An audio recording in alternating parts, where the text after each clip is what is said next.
Hola, espero que estén muy bien. En este video les traigo el unboxing y la review completa de este televisor Smart Samsung Neo QLED QN90A, en este caso de 55 pulgadas. Bueno, mientras observan este relativamente rápido unboxing, les menciono algunas cosas importantes acerca de este televisor. Primero, todos sus tamaños, hasta donde tengo en cuenta, incluyendo por supuesto este de 55 pulgadas, tienen panel VA.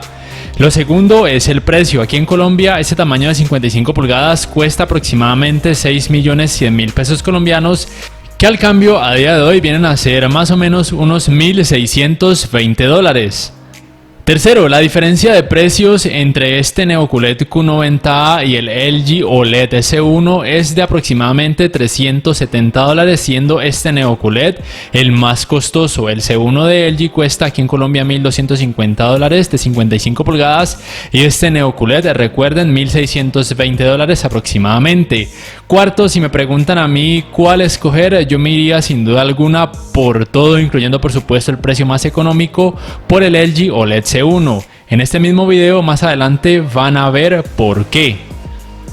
El resumen rápido de lo que encontramos en la caja: las dos partes de la base central, una de ellas es increíblemente pesada, la otra tiene pegadas las dos bolsitas con los tornillos que son 8, los manuales de garantía, manual de usuario, la guía de usuario para la instalación inicial, por supuesto el cable de poder, el conector para la antena de aire, el conversor para las entradas compuestas.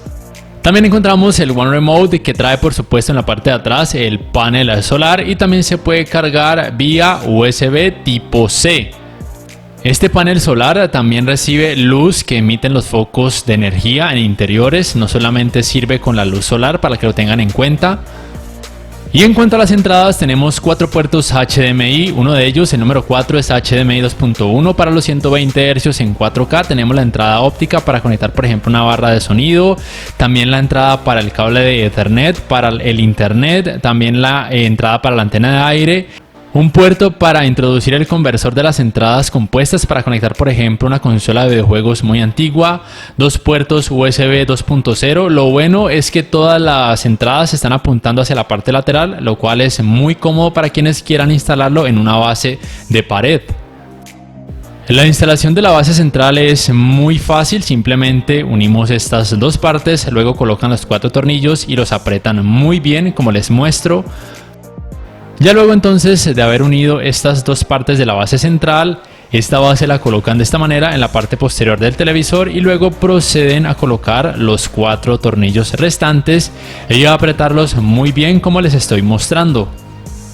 Así los he visto desde su parte posterior. Los huecos en horizontal y en vertical miden 20 centímetros para quien quiera instalarlo en una base de pared que no está incluida en la caja, y el peso total del televisor es de 21,9 kilogramos, aproximadamente 48,12 libras. El grosor de este televisor es de 2,7 centímetros, el de los bordes de 0,9 centímetros. Su estabilidad no está nada mal, como pueden notar. En la parte de atrás cuenta con estas ranuras por si quieren organizar mejor los cables, tanto el de poder como el de las entradas. La pantalla cuenta con estos dos protectores verticales a cada lado y por supuesto un plástico protector que cubre el total de la pantalla, el cual por supuesto deben quitar. Primer encendido, el televisor les da la opción si configurarlo con su smartphone o con el One Remote. Yo escogí el One Remote. Luego les da la opción de sincronizar algo que tenga conectado a alguna entrada. Yo voy a saltar este paso. Luego empieza a buscar redes Wi-Fi. Si reconoce redes de 5 GHz, escogen su red, meten la clave. Después deben aceptar todos los términos y condiciones para poder que las funciones Smart se lleven a cabo sin problemas. Después el TV empieza a buscar actualizaciones. Ustedes deciden si actualizarlo ya o más tarde. Yo voy a saltar este paso. Después les da la opción de iniciar sesión con su cuenta de Samsung. Si quieren utilizar las opciones de comandos de voz, deben sí o sí iniciar sesión o crear una cuenta en caso de que no tengan. Después les aparece un aviso de Amazon Prime, saltan ese paso y listo, ya pueden utilizar su televisor Neo QLED QN90A. Para quienes no sepan, el sistema operativo se llama Tizen, no es Android TV, la fluidez es muy buena, es muy rápida, no tengo quejas al respecto. Vamos a la tienda de aplicaciones. Este televisor cuenta con las aplicaciones más populares, entre ellas la nueva HBO Max, o por lo menos nueva en algunos países, lo cual es genial. Aquí en la ruedita vamos a ver que el espacio de almacenamiento es de 3,85 GB, que es más que suficiente para casi cualquier persona. Aquí mismo en este apartado pueden reinstalar, borrar o mover al menú principal algunas aplicaciones, pero aquellas que vienen preinstaladas no se pueden borrar, no sé por qué. Se pueden mover al menú principal, sí, para un acceso más fácil o más rápido. Tiene aplicaciones populares como Disney Plus, Netflix, DirecTV Go, HBO, Facebook Watch, entre muchas otras. La función de multiview es posible en este televisor y nos da estas tres opciones. Se puede acceder por medio del botón del One Remote o de esta manera en el botón que está ubicado en el menú principal. Una de ellas es reproducir algo que tengamos conectado a una entrada HDMI y al mismo tiempo, como pueden notar, algún video, en este caso de YouTube. Las otras dos opciones son para quienes de pronto quieran ver alguna rutina de ejercicios utilizando la aplicación de YouTube y al mismo tiempo verse o bien con la cámara del celular o bien con una cámara web. Celulares admitidos solamente los Galaxy, en este caso aquellos que tengan la capa de personalización One UI 3.1 o una superior. Y la opción con la cámara es con aquellas Logitech que se muestran en la parte derecha. Estas son las únicas compatibles. Si tienen una compatible, la conectan a algún puerto USB, esperan unos segundos y listo, el televisor de forma automática la reconoce.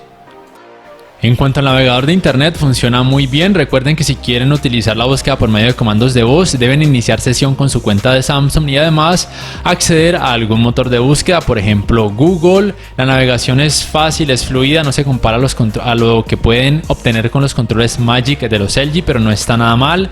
También pueden reproducir contenido multimedia a través de páginas de anime, películas para adultos, películas normales, etc. En algunas va a haber más publicidad que en otras y en algunas pocas no va a permitir reproducir contenido, así que deben buscar otra página web alternativa.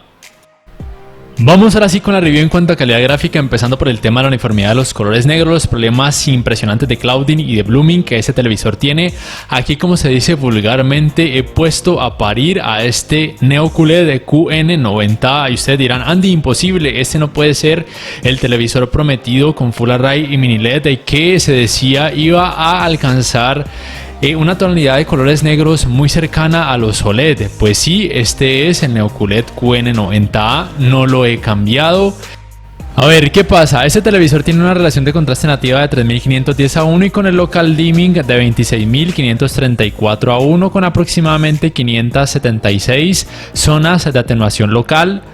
Y sí, debo decir que logra colores negros muy profundos, una luminancia en estos colores muy baja, lo cual sí debo decir que las partes oscuras se ven muy oscuras, pero como menciona también en ratings.com, al verlo desde un lado, como les estoy mostrando, el problema de blooming es impresionante. De hecho, luce amarillento, luce terrible, muy feo.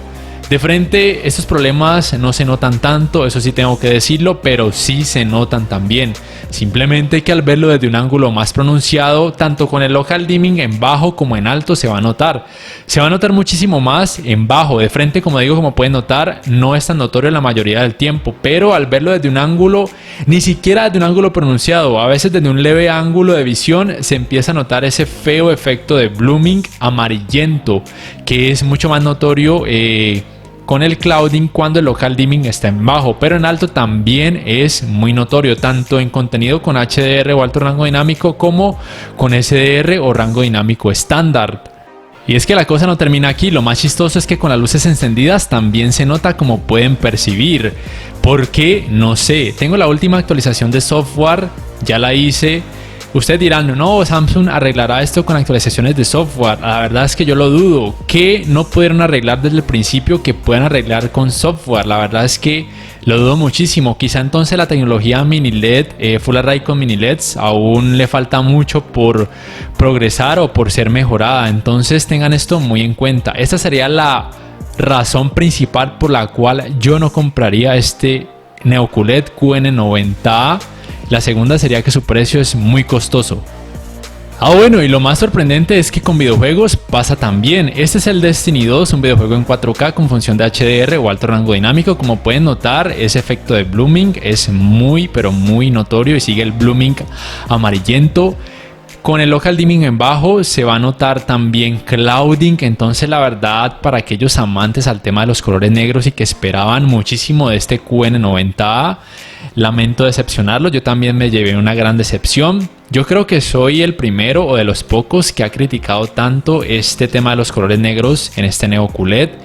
¿Qué pasa? Que en rtings.com solamente muestran los resultados de frente. De frente, como ya les pude mostrar, estos problemas son notorios, pero no tanto. Ellos mencionan que sí, que de lado se nota muchísimo más, pero no lo muestran. Yo se los estoy mostrando cómo se ve ese problema de blooming amarillento de lado. Es muy feo, y al poner la atenuación local en bajo, se va a notar mucho clouding también amarillento visto desde un lado. Se ve muy feo. Ya cuando vemos contenido con más colores vívidos, tanto en HDR o alto rango dinámico como en SDR o rango dinámico estándar, el televisor hace un gran trabajo en tema de colores, una gama de colores muy amplia, una alta precisión de los mismos, unos muy buenos ángulos de visión a pesar de que tiene panel VA y un alto contraste. Sin embargo, no sé si puedan percibirlo, pero visto desde un lado o ángulo pronunciado, se alcanza a percibir esa leve nubosidad amarillenta un poquito en la parte de abajo, en las esquinas sobre todo. Y es que probablemente si no se los menciono no lo notan, pero sí, ahí está, yo sí lo noto de frente. Este televisor luce genial, los ángulos de visión son muy buenos, los colores no se degradan o no se vuelven tan blanquecinos al verlo desde un ángulo muy pronunciado. El problema es ese que sigue ese efecto de nubosidad amarillenta un poco en ese tipo de contenido también al verlo desde un ángulo muy pronunciado en las partes bajas de la pantalla, sobre todo en las esquinas o bordes. Cosas buenas de este televisor, por lo menos buenas para aquellos amantes al brillo. En SDR tiene una cantidad de nits de 1428, en HDR de 1800 y en el modo juego en HDR de 1862. Lo que yo he notado es que a pesar de que tiene una alta cantidad de brillo, la calidad de imagen no se ve opaca como de pronto en otros televisores que tienen de hecho una menor cantidad de brillo y que se nota algo opaco. Aquí no, la verdad es que me gusta. Yo creo que es la primera vez que veo un televisor con alto brillo que hace un gran trabajo en temas de contraste, de detalles, y que la calidad gráfica, como digo, no se nota opaca. El manejo del movimiento también es otro de los puntos fuertes de este televisor. Sin embargo, hacen un trabajo también tan bueno como lo hacen los de gama baja también de Samsung de este año. En los ajustes de claridad de imagen, en cada uno de los modos de imagen se pueden modificar parámetros. Cuando de pronto noten problemas de tartamudeo o de vibración, lo pueden colocar en personal y modificar estos parámetros. También el movimiento libre de LED en caso de que de pronto noten demasiado tartamudeo en contenido que tenga muy pocos FPS, pero cuando el contenido tenga más FPS, este movimiento libre de LED va a crear de hecho tartamudeo y efecto flicker. Por ende, cuando el contenido tenga 30 o más FPS, no usen el LED Clear Motion o movimiento libre de LED y más bien coloquen los ajustes de claridad de imagen en automático, que la mayoría del tiempo hace un muy buen trabajo. Otro punto muy fuerte de este televisor es el manejo de los reflejos. Miren la circunferencia de este haz de luz, es muy pequeñito, casi no se puede percibir, y esto es gracias principalmente a la alta cantidad de brillo con la que cuenta este Neo QLED QN90A. En temas de escalado de imagen, este televisor hace un muy buen trabajo, pero recuerden que con contenido que tenga muy baja resolución, inclusive con aquel de 1080p Full HD, el resultado no se va a mostrar en 4K, no se dejen engañar, eso nunca va a pasar. Sí es cierto que en 1080p se ve muy bien, pareciera que tuviera un poco más de resolución. En 720p o HD la pixelación es muy leve, casi imperceptible, y en 480p se alcanza a percibir algo de pixelación, pero no es tan molesto como en televisores de gama baja. Ya a partir de 1440p, si el contenido se acerca mucho al 4K, y por supuesto puede reproducir contenido en 4K nativo tanto en SDR como en HDR sin problemas. Simplemente recuerden que si van a reproducir contenido en 4K a través de aplicaciones de streaming como Netflix, YouTube, Amazon Prime, etcétera, deben tener una muy buena velocidad de descarga de internet, o si no, las aplicaciones van a degradar o decrecer la resolución del contenido para poder mejorar la fluidez. Vamos ahora sí con el apartado gaming, empezando primero por los tiempos de input lag. En 4K a 60 Hz en SDR es de 9,8 milisegundos, en HDR de 9,7 milisegundos y en 4K a 120 Hz de 5,3 milisegundos. Recuerden que soporta un puerto HDMI 2.1 para precisamente los 120 Hz en 4K, que soporta tasas de refresco variables G-Sync, también FreeSync Premium, también modo automático de baja latencia que simplemente va a activar el modo juego cuando el televisor reconozca una consola compatible con esta tecnología. En cuanto al tiempo de respuesta, en este televisor es de 8,9 milisegundos, que está muy bien. Recuerden que un tiempo de respuesta entre menor sea su valor, los píxeles van a poder cambiar más rápido de un color a otro y esto va a mejorar notablemente la fluidez y el manejo del movimiento, que en este televisor me parece genial. Bueno, algo que debo mencionar aquí es que la configuración del modo juego de fábrica en este televisor viene con el tono de color en tibio 2, por eso de pronto notan un color como amarillento. Eso es como lo que está de moda, por así decirlo, darle un tono fílmico, y eso es lo que hace ese tono tibio, pero a mí la verdad no me gusta. Quiero decirles que en unos días subiré un nuevo video con este televisor, solamente con videojuegos, con esta consola Xbox Series X, y daré algunas configuraciones recomendadas, principalmente para decrecer el tema de la intensidad del clouding y del blooming al verlo de frente, porque de lado no hubo nada que hacer, aún se nota. Ya para ir terminando, si me preguntan si recomiendo o no este televisor, todo depende de su bolsillo. Si quieren darse el lujo de tener un televisor que se llame NeoQLED, porque quieran decir que tienen un televisor que se llame NeoQLED, eso es todo. La verdad es que me parece un televisor sobrevalorado. Si son fanboys de esta marca, discúlpenme, pero es lo que pienso. Tiene muy buenos colores, tiene buenos ángulos de visión, tiene muy buen contraste, tiene un sistema operativo muy fluido, tiene un muy buen manejo de los reflejos, tiene un muy buen sistema de sonido, el cual van a ver en unos segundos su rendimiento. Pero ya vieron que el tema de los colores negros, la verdad es que deja mucho que desear. Y su precio, la verdad es que es increíblemente costoso, teniendo en cuenta que lo que más esperaba de este televisor es que su tecnología Full Array Mini LED alcanzara resultados impresionantes, muy cercanos a los que se alcanzarían en un televisor OLED. Pero bueno, ¿qué se le va a hacer? Voy a dejarlo entonces con la prueba del sistema de sonido para que puedan juzgarlo por ustedes mismos. A mí me parece que es muy potente, tiene 60 watts de potencia. Y en cuanto a tecnologías de sonido, soporta canal de retorno de audio mejorado, Dolby Atmos, Dolby Digital, pero no soporta DTS. Ya para finalizar, me gustaría saber qué piensan en la caja de comentarios. Si este video les ha gustado, les invito a por favor le den me gusta, que además lo compartan en sus redes sociales, que se suscriban y que activen la campanita de notificaciones. Nos vemos en la próxima y aquí los dejo con el rendimiento del sistema de sonido de este NeoQLED QN90A. The swarm brought ruin to our world. Our proud people became refugees. And yet, they could not shatter our unity.